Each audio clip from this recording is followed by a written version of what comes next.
Hello student. अपना topic चल रहा था इनोलेट से कार्बनिक संश्लेषण, ऑर्गेनिक सिंथेसिस बाय इनोलेट्स। उसी क्रम में अपना जो लास्ट चर्चा चल रही थी डाइऑल का संश्लेषण अपन ने किया था। उसके बाद अपन सबसे वो जो सारी रिएक्शंस थी वो मेलोनिक एस्टर के संबंधित थी। अब हम बात करेंगे एथिल एसीटोएसीटेट का एल्काइलेशन। इनोलेट आयन किससे प्राप्त करेंगे? एथिल एसीटोएसीटेट का। फिर हम उसके अलग अलग रिएक्शंस की बात करेंगे। सबसे पहले हम बात करते हैं एल्काइलेशन ऑफ एथिल एसीटोएसीटेट।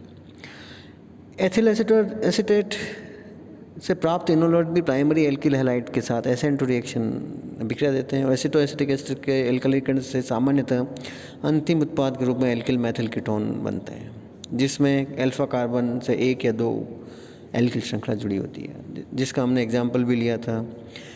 जैसे हमने CH3CO CH2CO C2H जो एथिल एसीटोएसीटेट है, इसको सोडियम इथोक्साइड और एक्स के साथ अभिक्रिया कराई तो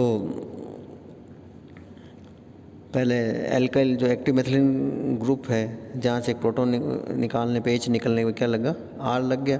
फिर उसका हम अम्ल की उपस्थिति में जल अपघटन करके कर्म करते तो क्या बना? कीटोन कंपाउंड बना। और उसके कुछ एग्जाम्पल के साथ, कुछ मैकेनिज्म के साथ इसको हम समझते हैं कि कैसे ये रिएक्शन हो रही है। उसके बारे में थोड़ा डिटेल से बात करते हैं। उदाहरण के लिए एन ब्यूटिल ब्रोमाइड और एथिल ब्रोमाइड को एल्कलीकरण अभिकर्मक के रूप में एथिल एसीटोएसीटेट के साथ अभिक्रिया से 3 एथिल हेप्टेन 2 ऑन का संश्लेषण किया जा सकता है। हम उसका एग्जाम्पल ले रहे हैं कि कैसे रिएक्शन होगी। एज इनोलेट आयन किससे प्राप्त कर रहे हैं? एथिल एसीटोएसीटेट से प्राप्त करें। ये हमारा एथिल एसीटोएसीटेट है, जिसके हम सोडियम इथोक्साइड्स के साथ अभिक्रिया करा रहे हैं उपस्थिति में। जो बेस है कौन है? N butyl bromide. जो CH2 समूह है एक्टिव मेथिलीन ग्रुप, वहाँ से एक H निकला, वहाँ क्या लिख गया? ब्यूटिल जुड़ गया। फिर इसी स्टेप को हम आगे और अभिक्रिया करा रहे हैं सोडियम इथोक्साइड को उपस्थिति में C2H5Br के साथ। तो जो एक्टिव मेथिलीन CH2 समूह था, उसका एक प्रोटॉन हमने एन ब्यूटिल से निकाला। अब दूसरा वाला हम प्रोटॉन किससे निकाल रहे हैं? H जो है वो एथिल समूह से। फिर उसका अम्ल की उपस्थिति में गर्म जल अपघटन करके गर्म करते हैं तो क्या बना? 3 ethyl heptane 2 on. 3 ethyl heptane 2 on. यहाँ पे हेप्टेन पे थर्ड पोजीशन पे एथिल समूह लगा हुआ है और 2 ऑन है ही। अब हम इसको थोड़ा सा मैकेनिज्म कैसे है। फर्स्ट स्टेप में क्या होगा? इनोलेट बनेगा। एथिल एसीटोएसीटेट है, एथॉक्स रेडिकल है, एनायन है। क्या बनाया? कार्बेनायन, जो कि अनुनाद के द्वारा इनोलेट आयन से स्थायित्व को प्राप्त है। यानी कार्बेनायन और इनोलेट आयन बन रहे हैं, उससे ये स्टेबलाइज्ड हो रखे।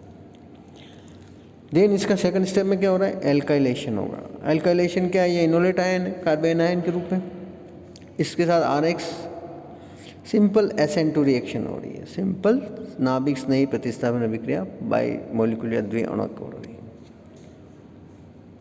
यहाँ पे एक एल्किल समूह लग गया। फिर अगली स्टेप में इसका जल अपघटन हुआ अम्ल की उपस्थिति में, तो एसिड बन गया और उसको हमने गर्म किया तो क्या निकल गया? CO2 बाहर निकल गया। तो क्या बना? Alkyl Maithil ketone. तो किस तरह से ये मैकेनिज्म होता है वो हमने इसके बारे में ये कई मैकेनिज्म इसी पैटर्न पे हमने मेलोनिक एस्टर के देखे। एसीटोएसिटिक एस्टर का उपयोग करते हुए विभिन्न प्रकार के उत्पादों का संश्लेषण किया जा सकता है। जैसे हम इन्हीं के एग्जाम्पल्स को और समझने का प्रयास करते हैं। ये हमारा एथिल एसीटोएसीटेट है, वही सोडियम इथोक्साइड और RX एल्किल हैलाइड के साथ। इसके साथ हमने कराया तो क्या विक्रिया बनी? जो एक्टिव मेथिलीन समूह वहाँ क्या जुड़ गया? R जुड़ गया। फिर एक स्टेप पे तो हम चले कि इसका हमने जल की उपस्थिति में जल अपघटन कर दिया अम्ल की उपस्थिति में, तो एसिड बन गया इसका, और एसिड को हमें गर्म किया था, CO2 बाहर निकल गया तो क्या बन गया? कीटोन बन गया। दूसरा रास्ता ये है कि इसी रिएक्शन को हम फर्दर एल्किल हैलाइड के साथ अभिक्रिया कराएं। सेकंड स्टेप में क्या हम इसी रिएक्शन में फर्दर एल्किल हैलाइड के साथ अभिक्रिया कराएं, यानी कि हम इसको इसी स्टेप पे जल अपघटन नहीं करके गर्म कर नहीं करके हम पहले एक एल्किल हैलाइड सोडियम एथोक्साइड का ऐड करके एक अन्य एल्किल हैलाइड के साथ हम करेंगे। तो जो CH2 समूह था उसमें से एक प्रोटॉन जो निकला उसकी जगह एक एल्किल समूह लगा, उसकी जगह दूसरा भी निकल जाएगा तो उसकी जगह दूसरा एल्किल समूह लग जाएगा, तो R हो गया वहाँ पे, CH को हमने रिमूव किया। वही अम्ल की उपस्थिति में हमने जल अपघटन किया तो वो उसका एसिड बन गया, और फिर उसको हमने हीट किया, CO2 बाहर निकली तो कार्बोनिल कंपाउंड बन गया। एक इसमें मोनो एल्किल सब्स्टिट्यूएंट है, एक डाई एल्किल सब्स्टिट्यूएंट है। तो इस तरह से हम मोनो एल्किल और di alkyl substituents carbonyl compounds इस एथिल एसीटोएसीटेट से प्राप्त कर सकते हैं। एथिल एस्टर के स्थान पे ब्यूटिल एस्टर लेकर अभिक्रिया कराने पर कीटोन अच्छी मात्रा से प्राप्त होते हैं। अगर हम एथिल एस्टर की जगह क्या ले रहे हैं, ब्यूटिल, यानी कि जो एथिल समूह था उसकी जगह हमने क्या लगा दिया, ब्यूटिल लगा दिया, कीटोन अच्छी मात्रा में, जो ऐसे ऐसे साधारण परिस्थितियों में अम्ल द्वारा टूट सकते हैं। एथिल एस्टर था, इसकी जगह ब्यूटिल एस्टर हो गया। वही हमने इसको अम्ल की उपस्थिति में अपघटित किया तो एसिड बना, और एसिड को हमने गर्म किया तो क्या बन गया, कीटोन बन गया, यानी कि मात्रा ज़्यादा बनती। अतः CH3CO समूह युक्त किसी भी कीटोन को, CH3CO समूह युक्त किसी भी कीटोन को एसिटोएसिटिक एस्टर से आसानी से संश्लेषित किया जा सकता है। इसके लिए पहले उत्पाद कीटोन में एसीटोन नाभिक को देखकर एल्किलीकरण द्वारा कार्बन से दूसरे एल्किल समूह को जोड़ा जाता है। उसके बाद जल अपघटन और विकास के दौरान वांछित उत्पाद प्राप्त कर, उदाहरण के लिए N-ब्यूटेनॉन का संश्लेषण करना अगर हमें वायदा है, इसमें एल्किलीकरण द्वारा मैथिल समूह जोड़ा जाता है। क्या प्राप्त करना हमें, N-ब्यूटेनॉन बनाना हमें। वही एथिल एसीटोएसीटेट क्षार की उपस्थिति में इनोलेट आयन बना, मैथिल आयोडाइड से अभिक्रिया करी तो वहाँ क्या छोड़ गया, CH3 समूह जुड़ गया। CH3 समूह फिर वही जल अपघटन अम्ल की उपस्थिति में एसिड बना, और एसिड को गर्म किया तो हमने क्या बन गया, ब्यूटेनॉन। इसी रिएक्शन को हम, अगर हमें और 3 मेथिल पेंटेन 2 ओन का संश्लेषण करना हो तो इसके द्वारा हम करें। इसमें एल्किलीकरण द्वारा एक मेथिल और एक मेथिल समूह का प्रवेश कराया जाता है, यानी कि तुम दो, वही हमारा कार्बन आयन इनोलेट आयन जो है CH3COCH COC2H5 CH पे माइनस चार्ज, इसको C2H5I से कराएगी, एथिल आयोडाइड से अभिक्रिया कराएगी। तो इस इनोलेट आयन का जो कार्बन आयन जिसका नेगेटिव, उससे C2H5 जुड़ गया। इसको फिर हमने क्षार की उपस्थिति में अभिक्रिया कराई, फिर फर्दर हमें इनोलेट आयन प्राप्त हुआ, उसकी फिर हमने CH3I से अभिक्रिया कराई, तो उसके जो पहले एक हमने हाइड्रोजन को C2H5 से रिमूव किया, अब इसमें हम CH3 से फिर उसको अम्ल की वजह से हम जल अपघटन करके डीकार्बोक्सिलेशन कर रहे हैं, तो प्रोडक्ट क्या बन रहा है, 3 मेथिल पेंटेन 2 ओन। जब एथिल एसीटोएसीटेट के एल्किल युग्मों को सान एथेनॉलिक KOH विलयन के साथ उबाला जाता है तो एसिटिक अम्ल के युग्मन प्राप्त होते हैं। अब अगर हम एथिल एसीटोएसीटेट के एल्किल युग्मन को, यानी कि जो एल्किल युग्मन कौन का, जो CH2 समूह था उसकी जगह एक हाइड्रोजन की हमने एक R लगा दिया, 2 लगा सकते हैं, उसको कंसनट्रेट एथेनॉलिक KOH विलयन के साथ उबाला जाए तो क्या मिलेगा, एसिटिक अम्ल के डेरिवेटिव्स प्राप्त होंगे। क्या मिलेंगे, एसिटिक अम्ल के डेरिवेटिव्स प्राप्त होंगे। इस जल अपघटन को अम्लीय जल अपघटन कहते हैं, क्योंकि मुख्य उत्पाद अम्ल होता है। क्यों बोल रहे हैं हम अम्लीय जल अपघटन, क्योंकि इसमें मुख्य उत्पाद क्या है, अम्ल होता है। जबकि पहले वाले जल अपघटन में कीटोन मुख्य उत्पाद के रूप में बनता था, इसलिए वो कीटोन ही जल अपघटन कहा जाता था।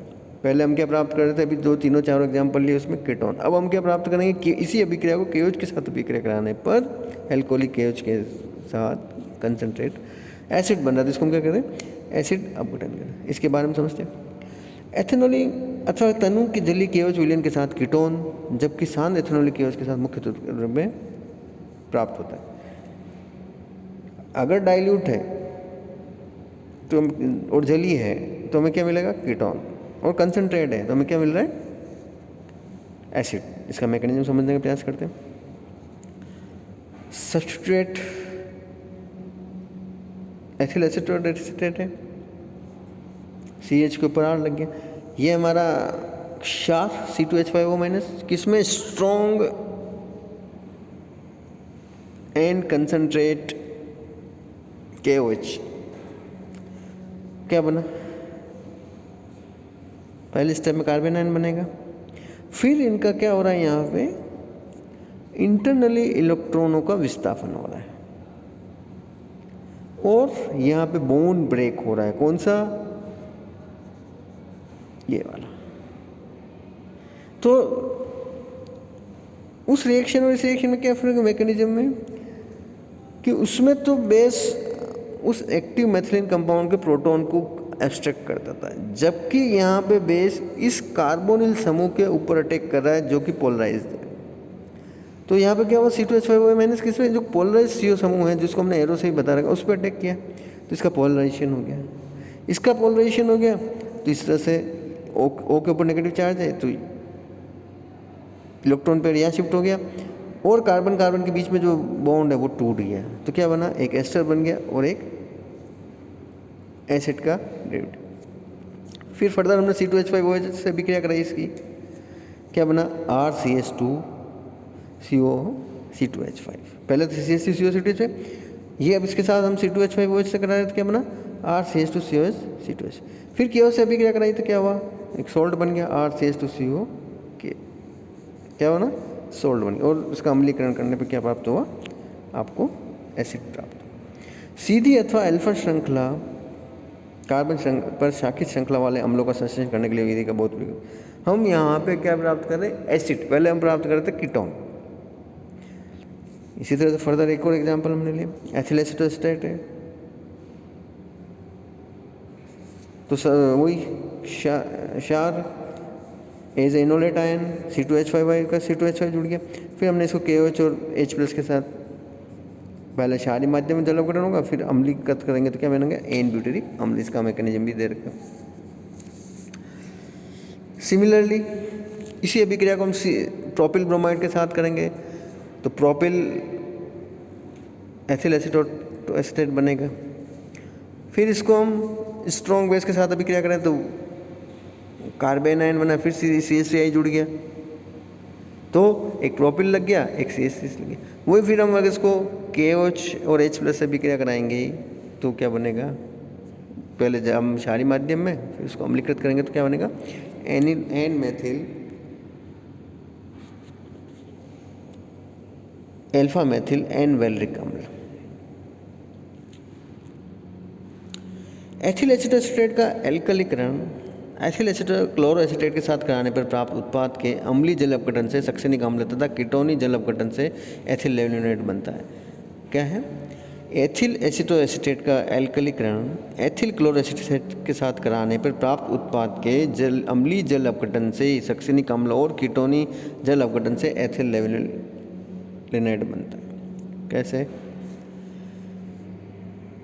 ये हमारा एथिल एसिटोएस्टेट का इनोलेट आयन है कार्बन आयन के रूप, ये हमारा किसके साथ हम कराएंगे, एथिल क्लोरोएसिटेट के साथ अभिक्रिया करेंगे। यहाँ पे क्या हुआ, ये CH2CO2H5 ग्रुप ने अटैक किया, Cl बाहर निकल गया, विद्युत ऋणता Cl की ज़्यादा है, नेगेटिव चार्ज जिसके आ गया था CH2 के आ गया पॉजिटिव चार्ज।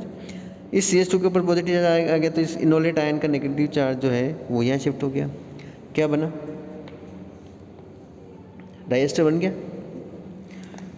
इसका अगर हम तनु KOH के साथ अपघटन करके अम्लीकृत करें तो क्या बनता है, एथिल लेवलिनेट। और अगर इसको हम सांद्र KOH के साथ करें तो क्या बनता है, सक्सेनिक एसिड। यानी कि ये तो बन गया आपके कार्बोनिल कंपाउंड्स और ये बन गया आपका सक्सेनिक। एथिल एसिटोएस्टेट का एसिटिलीकरण बेंजीन में अम्ल क्लोराइड के विलयन के साथ मैग्नीशियम की उपस्थिति में कराया जा सकता है। एथिल एसिटोएसिटेट का एसिटिलीकरण बेंजीन में अम्ल क्लोराइड के साथ विलयन के साथ मैग्नीशियम की उपस्थिति में कराया जा सकता है। उदाहरण के लिए एसिटिल क्लोराइड की अभिक्रिया में एथिल डाइएसिटिल एसिटेट बनता है जिसके कीटोनी जल अपघटन से पेंटेन 2,4 डाइओन 1 बीटा डाइकीटोन बनते हैं।